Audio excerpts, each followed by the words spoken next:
श्रीगुरुभ्यो नमः। हरिः ओम्। सहना भवतु, सहनौ भुनक्तु, सह वीर्यङ्करवावहै, तेजस्विनावधीतमस्तु मा विद्विषावहै। ॐ शान्ति शान्ति शान्तिः। ॐ शन्नो मित्रः शं वरुणः, शन्नो भवत्वर्यमा, शन्न इन्द्रो बृहस्पतिः, शन्नो विष्णुरुरुक्रमः।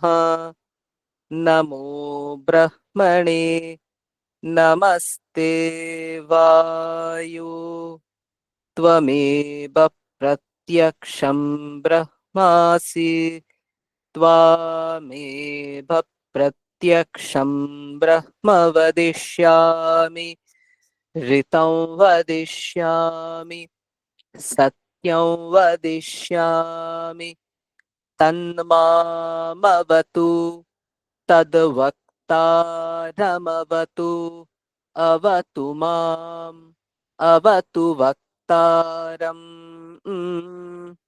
ॐ शान्ति शान्ति शान्तिः।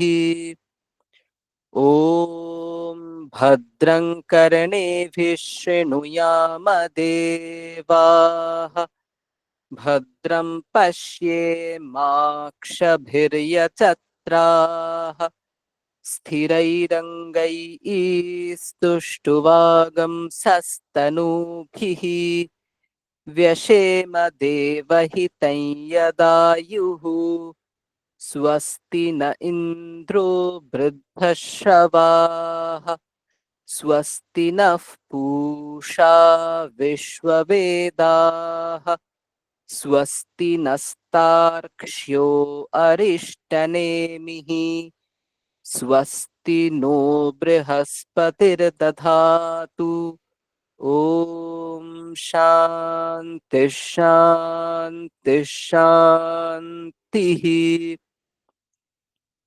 ॐ यश्छन्दसां वृषभो विश्वरूपः, छन्दोभ्योऽध्यमृतात् बभूव, समेन्द्रो मेधया आस्पृणोतु, अमृतस्य देवधारणो भूयासं, शरीरं मे विचर्षणं, जुह्वा मे मधुमत्तमा, कर्णाभ्यां भूरिविश्रुवं, ब्रह्मणः कोशोऽसि मेधया पिहितः, श्रुतं मे गोपाय।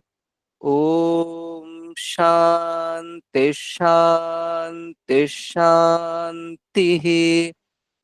ॐ मधुवातार्तायते मधुक्षरन्ति सिन्धवः, माध्वीर्नः सन्तोषधीः, मधुनक्तमुतोषसि मधुमत्पार्थिभगं रजः, मधुद्यौरस्तु नः पिता, मधुमान्नो वनस्पतिर्मधुमागम् अस्तु सूर्यः, माध्वीर्गावो भवन्तु नः। ॐ शान्ति शान्ति शान्तिः। ॐ पूर्णमदः पूर्णमिदं पूर्णात् पूर्णमुदच्यते, पूर्णस्य पूर्णमादाय पूर्णमेवावशिष्यते। ॐ शान्ति शान्ति शान्तिः। अथ श्रीमद्भगवद्गीता अथ तृतीयोऽध्यायः। अर्जुन उवाच ज्ञायसि चेत् कर्मणस्ते मता बुद्धिर्जनार्दन तत्किं कर्मणि घोरे मान् नियोजयसि केशव। व्यामिश्रेणेव वाक्येन बुद्धिं मोहयसीव मे। तदेकं वद निश्चित्य येन श्रेयोऽहमाप्नुयाम्। श्रीभगवानुवाच लोकेऽस्मिन् द्विविधा निष्ठा पुरा प्रोक्ता मया नघ। ज्ञानयोगेन साङ्ख्यानां कर्मयोगेन योगिनाम्। न कर्मणामनारम्भान् नैष्कर्म्यं पुरुषोऽश्नुते। न च सन्न्यसनादेव सिद्धिं समधिगच्छति। न हि कश्चित् क्षणमपि जातु तिष्ठत्य कर्मकृत्। कार्यते यवशः कर्म सर्वः प्रकृतिजैर्गुणैः। कर्मेन्द्रियाणि संयम्य य आस्ते मनसा स्मरन् इन्द्रियार्थान् विमूढात्मा मिथ्याचारः स उच्यते। यस्त्विन्द्रियाणि मनसा नियम्यारभतेऽर्जुन कर्मेन्द्रियैः कर्मयोगम् असक्तः स विशिष्यते। नियतं कुरु कर्म त्वं कर्म ज्यायो ह्यकर्मणः। शरीरयात्रापि च ते न प्रसिद्ध्येद कर्मणः। यज्ञार्थात् कर्मणोऽन्यत्र लोकोऽयं कर्मबन्धनः। तदर्थं कर्म कौन्तेय मुक्तसङ्गः समाचर। सह यज्ञाः प्रजा सृष्ट्वा पुरोवाच प्रजापतिः अनेन प्रसविष्यध्वम् एष वोस्त्विष्टकामधुक्। देवान् भावयतानेन ते देवा भावयन्तु वः। परस्परं भावयन्तः श्रेयः परमवाप्स्यथ। इष्टान् भोगान् हि वो देवा दास्यन्ते यज्ञभाविताः।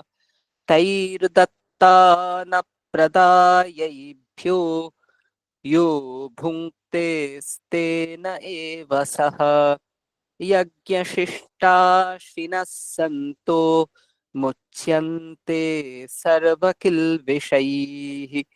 भुञ्जते ते त्वघं पापा ये पचन्त्यात्मकारणात्।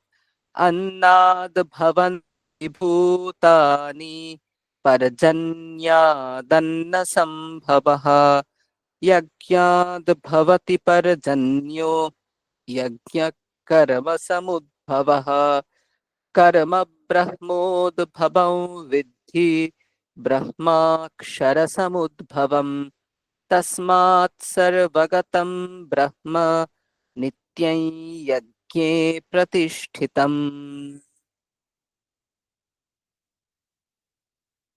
আজ আমাদের মনন দ্বিতীয় অধ্যায়ের ৭০ নম্বর শ্লোক।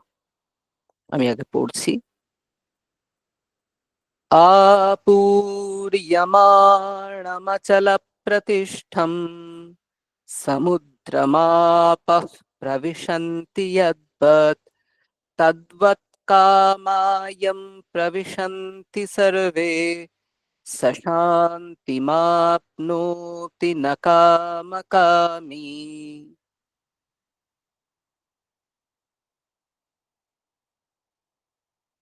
এর অর্থ হচ্ছে, যেমন জলরাশি সমুদ্রে প্রবেশ করলেও পরিপূর্যমান সমুদ্রে প্রবেশ করলেও সমুদ্র স্ফীত হয় না, এবং বেলাভূমি লঙ্ঘন না করে অবিকৃত থাকে। সেরূপ অজ্ঞ ব্যক্তির কাম্য শব্দাদি বিষয়সমূহ ব্রহ্মপ্রতিষ্ঠ পুরুষে প্রবেশ করে বিলীন হয়ে যায়, অর্থাৎ তাকে বিচলিত করতে পারে না, এবং তিনি চিরশান্তি লাভ করেন। যিনি বিষয় কামনা করেন তার পক্ষে শান্তি লাভ অসম্ভব।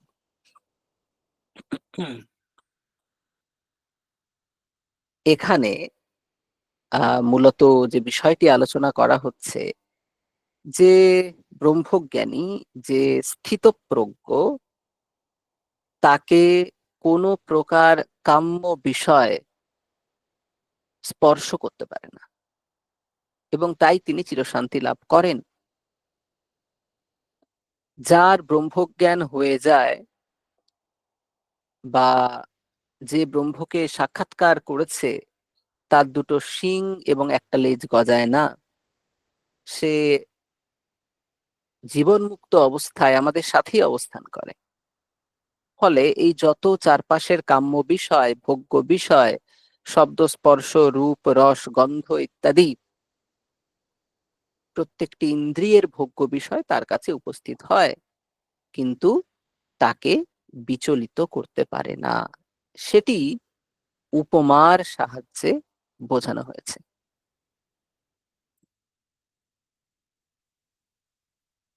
সমুদ্র সে কেমন? না, তার প্রতিষ্ঠা অচল। তো অচলতয়া প্রতিষ্ঠা অবস্থিতিহি, অর্থাৎ সমুদ্র কোথাও যায় না, সমুদ্র এক জায়গাতেই আছে। চতুর্দিক থেকে কি হয়? আপূর্যমাণম প্রবিশন্তি, আপহ প্রবিশন্তি,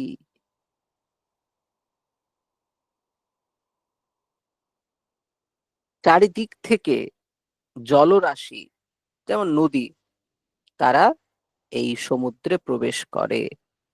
কিন্তু প্রবেশ করলেও সমুদ্র অবিকৃত থাকে। এমন নয় যে এই জল প্রবেশ করা মাত্র এই সমুদ্র প্রচুর স্ফীত হয়ে গেল, সাথে সাথে চারিদিক ভাসিয়ে দিল, বেলাভূমি অতিক্রম করে গেল। ব্যাপারটা এরকম নয়।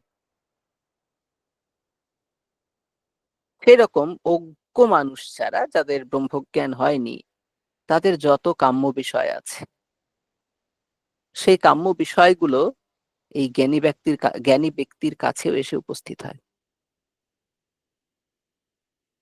কিন্তু তা যেন জ্ঞানী ব্যক্তির মধ্যে এসে লীন হয়ে যায়, জ্ঞানী ব্যক্তির মধ্যে এসে তা যেন লীন হয়ে যায়। অর্থাৎ সেই জ্ঞানী ব্যক্তিকে কিছুতেই সে বিকৃত করতে পারে না। জ্ঞানী ব্যক্তির মন অবিকৃত থাকে, সন্তুষ্টই থাকে। এবং এই কারণে কি হয়? আহ এই কারণে যে ব্রহ্মজ্ঞ ব্যক্তি, সে শান্তি লাভ করে। স শান্তি মাপনতি, স শান্তি মাপনতি। সেই শান্তি, এখানে শান্তি বলতে শঙ্করাচার্য বলছেন মোক্ষ। অর্থাৎ এই সমস্ত ইন্দ্রিয় ভোগ্য বিষয় সমূহ যাকে সামান্য হলেও এতটুকু প্রভাবিত করে না, তার শান্তি হয়, তার মোক্ষ হয়। না ইতরহ কামকামী, কাম্য বিষয় তাকে কামনা করে অভ্যস্ত যে ব্যক্তিরা, তাদের কিন্তু সেই শান্তি লাভ হয় না। তো এখানে আমার একটা খুব সুন্দর কবিতা মনে পড়ে গেল। কবিতাটা হচ্ছে নাচুক তাহাতে শ্যামা, স্বামী বিবেকানন্দের লেখা। তো সেখানে সুন্দর কয়েকটা লাইন আছে। আগুয়ান সিন্ধুরোলে গান অশ্রুজল পান, প্রাণপণ যাক কায়া, জাগবীর ঘুচায় স্বপন, শিয়রে সমন, ভয় কি তোমার সাজে, দুঃখ ভার ভব ঈশ্বর, মন্দির তাহার প্রেত ভূমি চিতা মাঝে। এর পরেরটা ইম্পর্টেন্ট, যেটা বলার জন্য এই কবিতার অবতারণা করলাম। পূজা তার সংগ্রাম অপার, সদা পরাজয় তাহা না ডরাক তোমা, চূর্ণ হোক স্বার্থ সাধ মান, হৃদয় শ্মশান, নাচুক তাহাতে শ্যামা। হৃদয় শ্মশান কেন? কারণ এখানে এসে লীন হয়ে গেছে সাধ মান স্বার্থ, যত কাম্য বিষয়, তা যেন এই হৃদয়ে এসে লীন হয়ে গেছে। হৃদয় শ্মশান, নাচুক তাহাতে শ্যামা। সেখানে আমাদের মা শ্যামা তো শ্মশানে নাচ করেন, ঠিক আছে? তো হৃদয় যদি সহস্র কামনার শ্মশান না হয়, তাহলে তো সেখানে মায়ের নৃত্য হয় না। আর মায়ের নৃত্য যে অনুভব না করেছে, সুন্দর গান আছে, যে দেখেছে মায়ের দোল, সে পেয়েছে মায়ের কোল। গানটা খুব সুন্দর। হৃৎকমল মঞ্চে দোলে, করালো বদনী শ্যামা, মন পবনে দুলাইছে, দিবস রজনী ওমা। তারপরে গানের একটা কলি হচ্ছে, যে দেখেছে মায়ের দোল, সে পেয়েছে মায়ের কোল। তো হৃদয়ে আমরা ঈশ্বরকে তখনই সাক্ষাৎকার করতে পারবো যখন হৃদয় ঈশ্বরের জন্য খালি থাকবে। যদি আমার মন কাম্য বিষয় নিয়ে সম্পূর্ণ সম্পূর্ণ একদম কানায় কানায় পূর্ণ হয়ে আছে, তাহলে তো সেখানে আর ঈশ্বরের জায়গা সম্ভব নয়। আমরা অনেকেই আছি যারা প্রচন্ড বিষয়ী। বিষয়ী মানে কি? প্রত্যেকটা মুহূর্ত বিষয়ে চিন্তা, যে আমার কিভাবে টাকা আসবে, কিভাবে এটা হবে, কিভাবে ওটা হবে, কিভাবে এটা কিনতে পারবো, কিভাবে সেটা কিনতে পারবো, কিভাবে একটা সাস্টেনেবল ফাইন্যান্সিয়াল কন্ডিশন তৈরি করতে পারবো। এসব কন্টিনিউয়াস চিন্তা করে যাচ্ছি। কোনো একটা সময় যদি আমরা মনটাকে ফাঁকা করতে না পারি, একটু মেডিটেশনে বসতে না পারি, তাহলে হৃদয়ে ঈশ্বরকে জায়গা দেব কি করে? এবং আহ আমাদের মনে রাখতে হবে যে আমাদের এই হৃদয়, এই শরীরটাই হচ্ছে মন্দির। তো খুব সুন্দর একটা গান আছে যে উম হৃদয়ে আমার ঠাকুর বসে, দিব্য জ্যোতির্ময়। গানটা হচ্ছে যে আমার এই দেহ, দেহ শুধু নয়, এ যে এক দেবালয়। অর্থাৎ আমার এই শরীর, এটা শুধুমাত্র শরীর নয়, এটা একটা দেবালয়, একটা মন্দির। হৃদয়ে, কারণ কি এটা মন্দির কেন? কারণ হৃদয়ে আমার ঠাকুর বসে, দিব্য জ্যোতির্ময়। আমার যে উপাস্য দেবতা, আমার যে ইষ্ট দেবতা, তিনি আমার হৃদয়ে বসে আছেন। সুতরাং আমার এই হৃদয় দেউলে সেই দেবতার প্রতিষ্ঠা। তার জন্য আমার এই সম্পূর্ণ শরীর হচ্ছে দেবালয়। ফলে শরীর কিন্তু অবহেলার জিনিস না। আমি একদম ডে ওয়ান থেকে বলছি যে শরীর অবহেলার জিনিস না। একদম যেমন মন্দির পরিষ্কার পরিচ্ছন্ন রাখতে হয়, শরীরকেও পরিষ্কার পরিচ্ছন্ন রাখতে হবে। আমার মন, সে আমার ইষ্ট দেবতার উপাস্য, ইষ্ট দেবতার উপাসনা গৃহ, গর্ভগৃহ। হৃদয়ে কাম ক্রোধ লোভ, পরনিন্দা পরচর্চা ঈর্ষা ইত্যাদি নোংরা যদি থাকে, দেবতা কখনোই সন্তুষ্ট হবেন না, বা সেখানে তিনি থাকাটাও পছন্দ করবেন না। ফলে হৃদয়কে আমাদেরকে পরিশ্রুত করতে হবে, পরিষ্কার করতে হবে, ঠিক আছে? এবং যিনি ব্রহ্মজ্ঞ ব্যক্তি, কাম তাকে স্পর্শ করে না। সে সাধারণ মানুষের মতোই ব্যবহার করে, কিন্তু তার কোনো কাজই আসলে কাজ নয়। এরকম আছে, পরে আমরা পাবো, প্রলাপান বিসৃজান গৃহ্ণান উন্মিষান নিমিষান নাপি। তো যা যা করুক, কোনো কিছুই তাকে স্পর্শ করে না। যোগিনঃ কর্ম কুর্বন্তি সঙ্গম ত্যক্ত্বা আত্মশুদ্ধায়। যোগীরা কর্ম করেন সব রকম আসঙ্গ ফলাসঙ্গ পরিত্যাগ করে আত্মশুদ্ধির জন্য তারা প্রযত্ন করতে থাকেন। সুতরাং খুব সুন্দর উদাহরণ দিয়েছেন এখানে, যে চারিদিক থেকে হাজার হাজার নদী সমুদ্রে এসে মিলিত হলেও সমুদ্র বিচলিত হয় না। সেই রকম অজ্ঞ ব্যক্তির কাছে যে কাম্য বিষয়সমূহ এসে উপস্থিত হয় এবং তারা বিচলিত হয়ে পড়ে, এই কাম্য বিষয়সমূহ যখন ব্রহ্মজ্ঞ ব্যক্তির কাছে এসে পৌঁছায় তখন তার হৃদয়ে লীন হয়ে যায়। তার জন্য যিনি ব্রহ্মজ্ঞ ব্যক্তি তিনি চিরশান্তি লাভ করেন। ঠিক আছে, তার একটা সাস্টেইনেবল পিস থাকে। এবারে আমরা প্রায়োগিক জীবনে যখন আসব, তখন এই মানসিক শান্তি অর্জন করার একটা উপায় আছে। তো উপায় হচ্ছে কর্ম আচরণ করুন এক, যদি নিষ্কাম করতে পারেন সব থেকে ভালো। আর সেকেন্ড হচ্ছে জব করা। মানে আমি একবার নিশ্চল মহারাজজি, উনি বিবেকানন্দ বেদ বিদ্যালয়ের প্রিন্সিপাল ছিলেন। তো উনি খুব কর্মযোগী ছিলেন, সকাল থেকে উঠে কাজ করতেন একদম রাত্রি অব্দি। তো আমি বলতাম যে আহ মহারাজ, আমি তো আপনাকে ধ্যান জপ করতে খুব একটা বেশি দেখি না, তো কিন্তু সন্ন্যাসীরা তো ধ্যান জপ করে। ও দেখো বিবেক, আমি দুটোই কাজ করি ঠিকঠাক ভাবে, ধ্যান জপও করি, কিন্তু আমার খুব একটা বেশি আহ মানে সেখানে যে লং টাইম আমি থাকতে পারি এমনটা নয়। আমি দুটো কাজ করি, একটা হচ্ছে আমি নিষ্কাম কর্ম করি, আর যখন আমি নিষ্কাম কর্ম না করি তখন জপ করি। অর্থাৎ মনকে কখনোই খালি ছাড়েন না, হয় কাজের মধ্যে নিজেকে ডুবিয়ে রেখেছেন, আর যখন কাজ নেই তখন এক মনে জপ করে যাচ্ছেন। তো আমরাও আমাদের ইষ্টমন্ত্র জপ করতে পারি। তাতে কি হবে, আননেসেসারি যাদের উৎকণ্ঠা আছে, অ্যাংজাইটি আছে, তারা খুব সহজে ওটাকে অতিক্রম করতে পারবেন। যখন কাজ করছেন, ঘরের কিছু কাজ করছেন, অফিসের কাজ করছেন, পড়াশুনো করছেন, তখন সেটা করুন। আর যখন এমনি ফাঁকা বসে আছেন, একদম মনে মনে জপ করুন। এবং এটা আমি করে দেখেছি, এটা এটা খুব এফেক্টিভ। একটা মেডিটেটিভ মাইন্ড সব সময় থাকে। এইবারে আপনি সকালবেলায় যদি মেডিটেশন করেন, আপনার সারা দিন কিন্তু তার প্রভাব অনুভব করবেন। মেডিটেশন খুব জরুরি। তো এটা গেল এক। আর সেকেন্ড হচ্ছে, আপনি এমন যদি হয় যে আপনি সকালে মেডিটেশন করেছেন এবং পরে যখন বাসে যাচ্ছেন বা অটোতে আছেন বা এমন কিছু কাজে আছেন যেটা আহ, কোনো ক্রিয়েটিভ কাজ নয়, জাস্ট সময় যাপন, ওই জাস্ট সময় যাপনটা 7-5 হাবিজাবি চিন্তা না করে জব করে কাটিয়ে দেওয়া যেতে পারে। তো খুব হেল্প হয়। এবং মেডিটেটিভ মাইন্ড লাভ হলে যেটা হয়, আপনি যে কাজে হাত দেবেন সেই কাজ একদম অ্যাকিউরেটলি হবে, ফোকাস নষ্ট হয় না। তো আমরা যেন প্রত্যেক দিন সকালবেলায়, এবং সকালবেলায় না পারলে রাত্রেবেলায়, যেন অবশ্যই একবার মেডিটেশন করি। মেডিটেশনটা খুব জরুরি।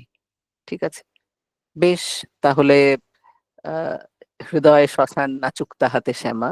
আমাদের হৃদয়ে যত কামনা বাসনা আছে, সেই কামনা বাসনাগুলো এসে যেন লীন হয়ে যায়, যেন আমাদেরকে বিচলিত করতে না পারে। এরপরে আমরা প্রাত্যহিক ধ্যান, জপ, শরীরচর্চা ইত্যাদির মাধ্যমে আজকের সুন্দর দিন শুরু করব। সকলকে সুপ্রভাত।